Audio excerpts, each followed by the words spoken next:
this is Roger, thanks for dropping by. It's here, so let's see what we've got.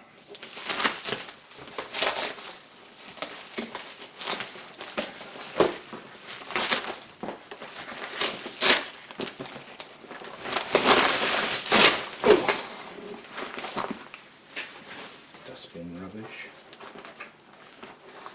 That's the easiest way into it. I see.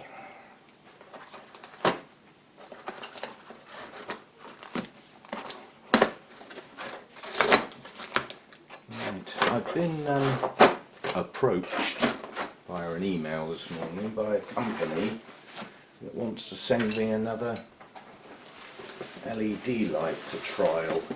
You know, one of those collaboration type things again, which I provisionally said yes to.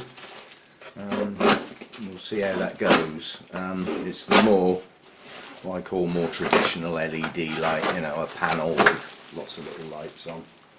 So we'll see how that goes. It said including free gift. Not quite sure what that is. Bottle top waterers. I'll look into that. Looks like something you put on top of a bottle and it allows water to come out a little bit at a time, perhaps. Ooh. I'll later on in the day when I'm dressed, I will film the grow room outside with the current shade netting on, and from the inside, and then we'll have a look at what it looks like after the. So I need to go careful here getting the wrapping off because I don't want to cut the shade cloth, obviously.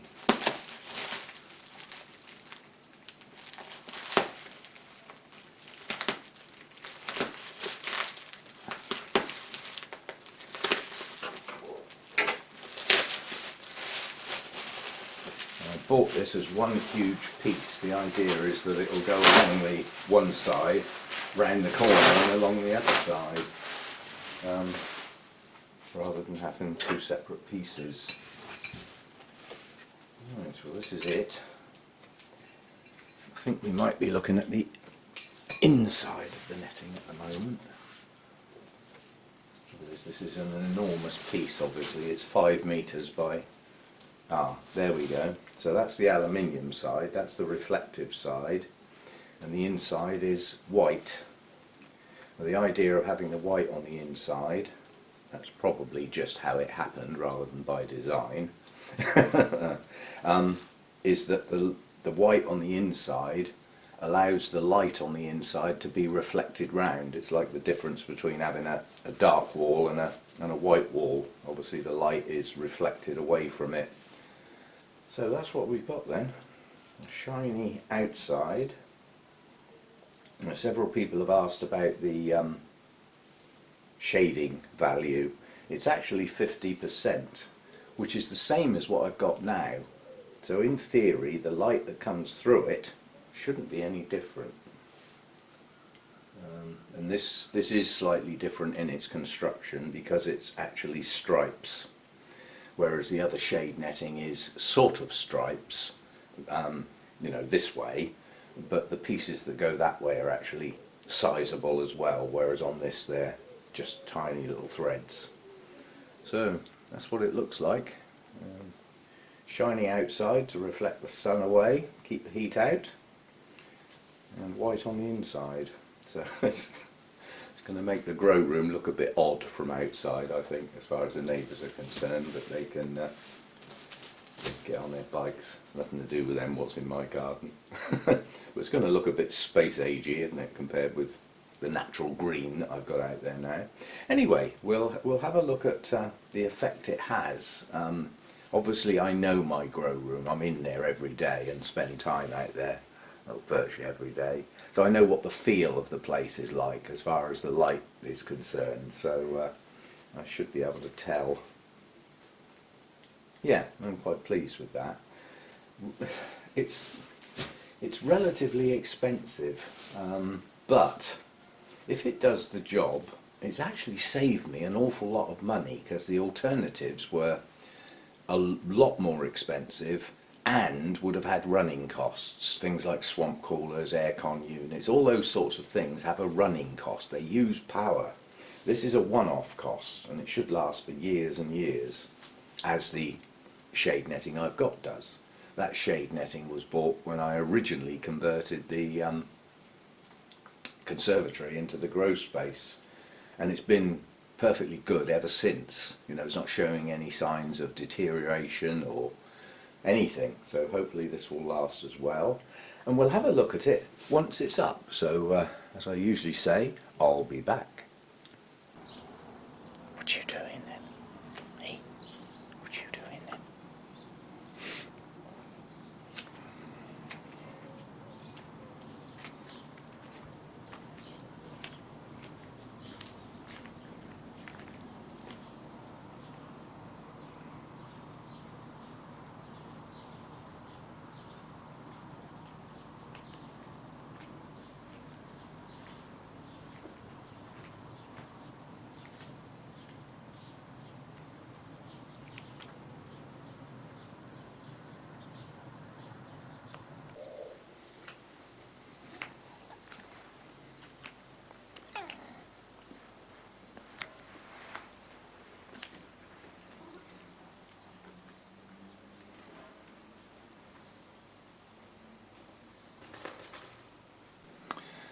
Okay, there is a slight drop in light level, I believe, if I believe my eyes.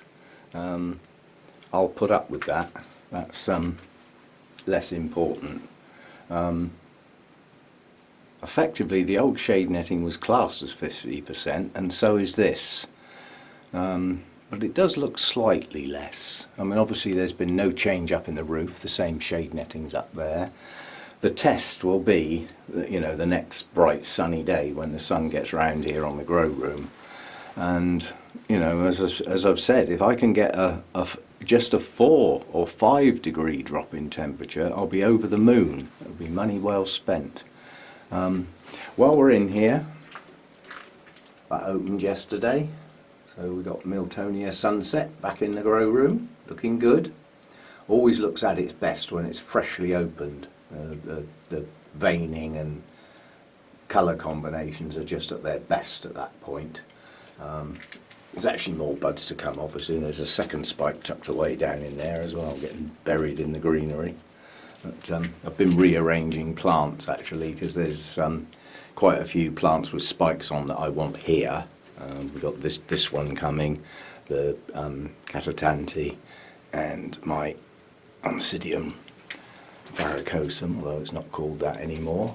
The Vanda spikes had the closed peg treatment because obviously it was touching the roof, so that's being bent over slowly but surely.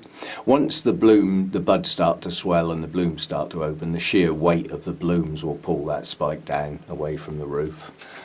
It'll just burn if it touches the roof, so that's been sorted. That's to come soon. And now we wait and see. I have another idea, but I'm not sure it's going to work. I may try it. I had, once upon a time, some trays that have got no holes in. Very, very shallow trays, so they hold water. And I've still got half a bag of that horrible Ceramis stuff that I once bought as an experiment and it didn't work.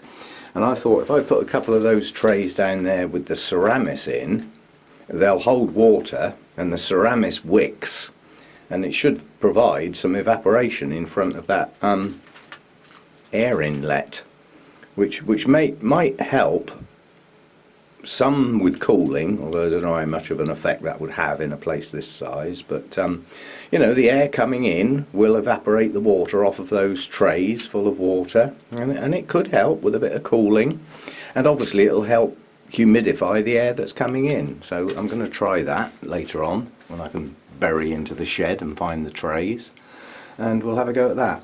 I'm getting very worried with my hibiki, because although it's coming into bloom and the blooms are looking good, this really large new growth, the end rotted, so I cut it, and it still feels firm, but I've now got another new growth round here that's being lost, and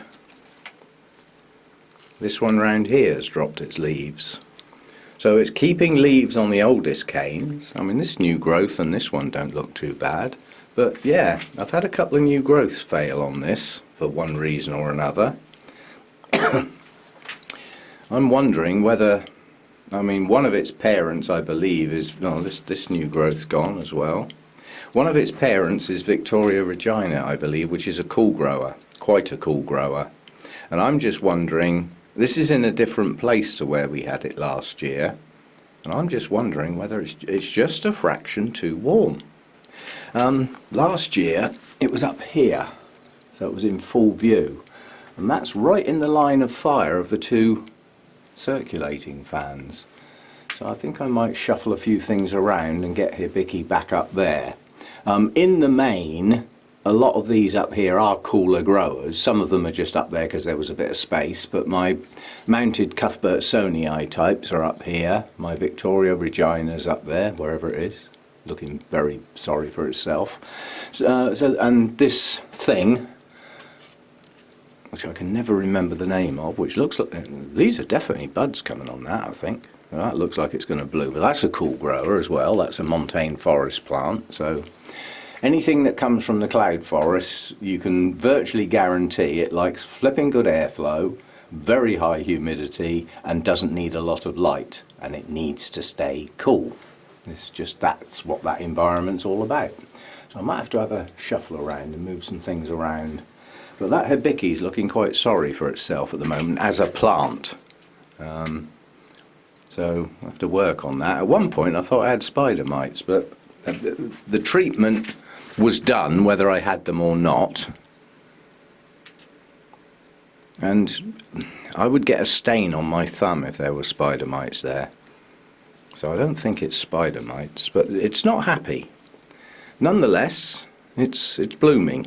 So we'll live with that for now, and I'll work on it. Anyway, that's it for this one. I hope this shade netting does its job. If it does, it will have saved me mucking about with another rather expensive gadget that probably wouldn't have done the job properly anyway. So if this does the job, it will be money well spent, and you know, it'll last indefinitely. So hopefully it does the job. I'll see you next time.